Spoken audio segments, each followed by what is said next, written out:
জয় ঠাকুর, জয় মা, জয় স্বামীজি মহারাজ, জয় পূজনীয় শ্রীম দিব্যত্রয়ী এবং পূজনীয় শ্রীমর শ্রীচরণে আমার ভক্তিপূর্ণ সাষ্টাঙ্গ প্রণাম নিবেদন করি। আজ আমি শ্রী শ্রী রামকৃষ্ণ কথামৃত থেকে শ্রী রামকৃষ্ণ দক্ষিণেশ্বর মন্দিরে এই পর্বের তৃতীয় পরিচ্ছেদ পাঠ করছি। ঠাকুর শ্রী রামকৃষ্ণের যশোদার ভাব ও সমাধি। ঠাকুর ছোট খাটটির উপর গিয়া নিজের আসনে উপবিষ্ট হইয়াছেন, সর্বদাই ভাবে পূর্ণ।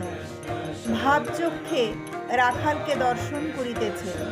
রাখালকে দেখিতে দেখিতে বাৎসল্য রসে আপ্লুত হইলেন, অঙ্গে পুলক হইতেছে। এই চক্ষে কি যশোদা গোপালকে দেখিতেন?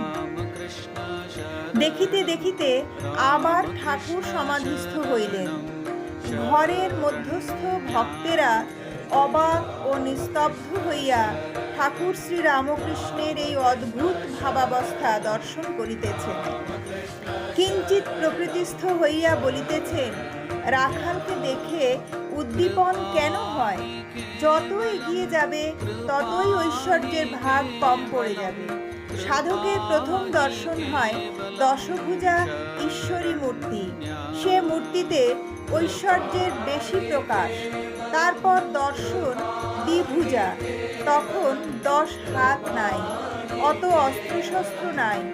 তারপর গোপাল মূর্তি দর্শন, কোনো ঐশ্বর্য নাই, কেবল কচি ছেলের মূর্তি। এরও পারে আছে কেবল জ্যোতির দর্শন। তাকে লাভ হলে, তাতে সমাধিস্থ হলে জ্ঞান বিচার আর থাকে না। জ্ঞান বিচার আর কতক্ষণ? যতক্ষণ অনেক বলে বোধ হয়, যতক্ষণ জীব জগৎ আমি তুমি এই সব বোধ থাকে। যখন ঠিক ঠিক এক জ্ঞান হয় তখন চুপ হয়ে যায়, যেমন ত্রৈলঙ্গ স্বামী।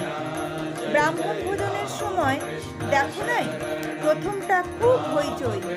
পেট যত ভরে আসছে ততই হইচই কমে যাচ্ছে। যখন দধিমুন্ডি পড়ল তখন কেবল সুপসাপ, আর কোনো শব্দ নাই। তারপরই নিদ্রা, সমাধি। তখন হইচই আর আদৌ নাই। অনেকে ব্রহ্মজ্ঞানের কথা কয়, কিন্তু নিচের জিনিস লয়ে থাকে। ঘর বাড়ি, টাকা, মান, ইন্দ্রিয় সুখ। মনুমেন্টের নিচে যতক্ষণ থাকো ততক্ষণ গাড়ি ঘোড়া সাহেব মেম এই সব দেখা যায়। উপরে উঠলে কেবল আকাশ, সমুদ্র ধু ধু করছে। তখন বাড়ি ঘোড়া গাড়ি মানুষ এসব আর ভালো লাগে না, এসব পিঁপড়ের মতো দেখায়।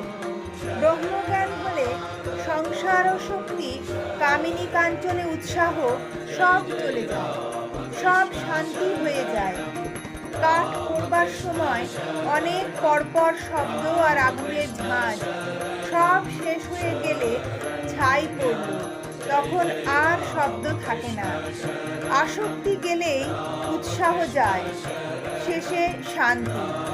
ঈশ্বরের যত নিকটে এগিয়ে যাবে ততই শান্তি, শান্তি, শান্তি, শান্তি, প্রশান্তি। গঙ্গার যত নিকটে যাবে ততই শীতল বোধ হবে। স্নান করলে আরও শান্তি। তবে জীব জগৎ চতুর্বিংশতি তত্ত্ব এই সব তিনি আছেন বলে সব আছে। তাকে বাদ দিলে কিছুই থাকে না। একের পিঠে অনেক শূন্য দিলে সংখ্যা বেড়ে যায়। এককে মুছে ফেললে শূন্যের কোনো পদার্থ থাকে না। প্রাণকৃষ্ণকে কৃপা করিবার জন্য ঠাকুর কি এইবার নিজের অবস্থা সম্বন্ধে ইঙ্গিত করিতেছেন? ঠাকুর বলিতেছেন, ব্রহ্মজ্ঞানের পর, সমাধির পর কেহ কেহ নেমে এসে বিদ্যার আমি ভক্তির আমি লয়ে থাকে। বাজার চুকে গেলে কেউ কেউ আপনার খুশি বাজারে থাকে, যেমন নারদাদি। তারা লোক শিক্ষার জন্য ভক্তির আমি লয়ে থাকেন। শঙ্করাচার্য লোকশিক্ষার জন্য বিদ্যার আমি রেখেছিলেন। একটু আসক্তি থাকলে তাকে পাওয়া যায় না। সুতার ভিতর একটু আঁশ থাকলে ছুঁচের ভিতর যাবে না। যিনি ঈশ্বর লাভ করেছেন তার কাম ক্রোধাদি নামমাত্র, যেমন পোড়া দড়ি, দড়ির আকার, কিন্তু ফু দিলে উড়ে যায়। মন আসক্তি শূন্য হলেই তাকে দর্শন হয়। শুদ্ধ মনে যা উঠবে সে তারই বাণী। শুদ্ধ মনও যা, শুদ্ধ বুদ্ধিও তা, শুদ্ধ আত্মাও তা। কেননা তিনি বই আর কেউ শুদ্ধ নাই। তাকে কিন্তু লাভ করলে ধর্মাধর্মের পার হওয়া যায়। এই বলিয়া ঠাকুর সেই দেব দুর্লভ কণ্ঠে রামপ্রসাদের গান ধরিলেন। আয় মন বেড়াতে যাবি, কালী কল্প তরুমূলে রে চারি ফল পুরায়ে পাবি। প্রবৃত্তি নিবৃত্তি যায়া নিবৃত্তিরে সঙ্গে লবি। বিবেক নামে তার গ্যাটারে তত্ত্ব কথা তাই শোনাবি। জয় ঠাকুর, জয় মা, জয় স্বামীজি মহারাজ, জয় শ্রীমা।